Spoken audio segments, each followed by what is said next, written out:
আসসালামু আলাইকুম, this is Tuba from তুবাস blog. আজকে আপনাদের সাথে শেয়ার করব আমাদের 8 রোজার একটা ভিডিও। সেহরি থেকে আমি ভিডিওটা শুরু করছি। তো সেহরিতে প্রথমে আমি আমার ডিটক্স ওয়াটার খেয়ে নিলাম। আমি রিসেন্টলি ডিটক্স ওয়াটারটা আমার খাওয়ার রুটিনে অ্যাড করছি, আর আমার কাছে মনে হয় এটা আপনারাও অ্যাড করলে আপনাদেরও অনেক সুবিধা হবে সব কিছু মিলায়ে। তারপরে আমি একটা খেজুর খেয়ে নিই। আর সেহরিতে আমি তেমন কিছু খাই না, নর্মালি খেজুর খাই, বাট রিসেন্টলি আমি ডিটক্স ওয়াটারটা অ্যাড করছি। তারপরে আমি তাহাজ্জুদের নামাজ পড়ে নেই। নামাজ পড়ে কিছুক্ষণ দোয়া দরুদ পড়তেছিলাম। দোয়া পড়ার মাঝখানে ফজরের আজান হয়ে যায়, আর আমি ফজরের নামাজ পড়ে উঠে পড়ি।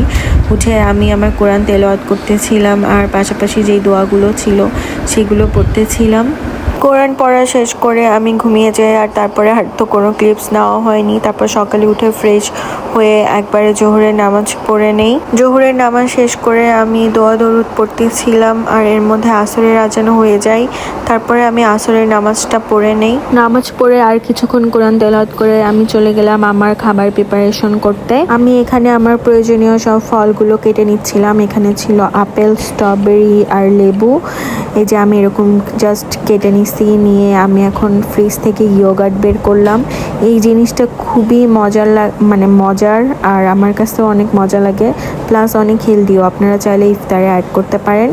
ইয়োগার্টের সাথে সবগুলো ফল একসাথে মিশাই নিতে হবে, নিয়ে ফ্রিজে রেখে দিতে হবে। আর এর মধ্যে আমি কিছু সিডস অ্যাড করছি, যেরকম পাম্পকিন সিডস আর সানফ্লাওয়ার সিডস।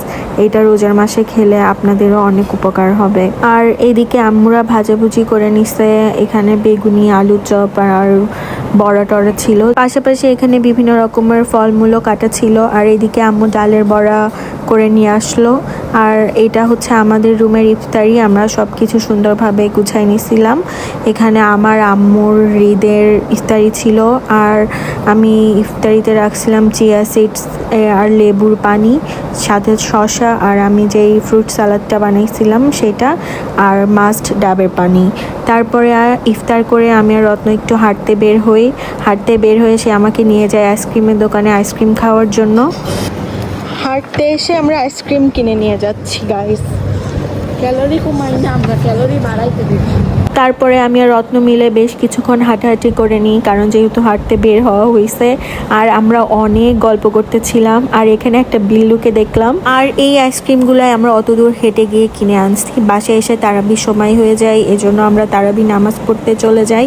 আর সেদিন সাথে রত্নও ছিল। আম্মু আর রত্ন কি ব্যাপার নিয়ে কথা বলতেছিল আমি জানি না। তো বাসায় এসে আমি রত্নর জন্য কফি বানাচ্ছিলাম, আর আমাদের জন্য চা। তো এখানে রত্নর কফি বানাইলাম প্রথমে, তারপরে আমি আমার ভ্যানিলা টি খাইলাম, আর সাথে রিদকেও দিছিলাম। বাট রিদ কোনোভাবে এটা নাকি খেতে পারেনি, বাট আমার কাছে ভ্যানিলা টিটা ভালোই লাগে। আপনাদের কাছে কেমন লাগে এটা কিন্তু আমাকে জানাবেন, আর কে কে অপছন্দ করেন সেটাও জানাবেন। তারপরে আমি আমার ফেস প্যাক লাগাই নিয়ে কিছুক্ষণ জার্নাল লিখলাম। তারপর রিদের প্রজেক্ট করছে সেটা দেখায়ে আজকের দিনটা শেষ করলাম। সবাই খুব ভালো থাকবেন, আর আমাদের সবার জন্য দোয়া করবেন।